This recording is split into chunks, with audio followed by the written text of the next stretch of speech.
এই মুহূর্তে দাঁড়িয়ে আছি এমন এক গোপন শক্তিপীঠের সামনে যে মন্দিরে ঢুকতে না ঢুকতেই গায়ে একটা কাঁটা দিয়ে ওঠে। এই মন্দিরে কজন গেছেন বা তারা কি অনুভব করেছেন সে বিষয়ে আমি কিছু বলতে পারবো না, তবে এই গোপন শক্তিপীঠের সম্পর্কে কিন্তু অনেকেই অবগত আছেন। এই গোপন শক্তিপীঠ বর্ধমান থেকে খুবই কাছে, কিংবা বলা চলে বর্ধমান এবং বীরভূমের সংযোগস্থলে অবস্থিত। অনেকেই হয়তো এই মন্দির চত্বরটি দেখে কিছুটা উপলব্ধি করতে পারছেন কোথায় এসেছি। বলুন তো কোথায় এসেছি?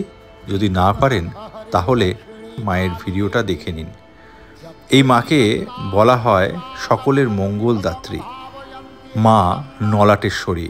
হ্যাঁ, বীরভূমের মা নলাটেশ্বরী। কথিত আছে এখানে সতীর গলার নলি পড়েছিল, তাই এটি একটি শক্তিপীঠ।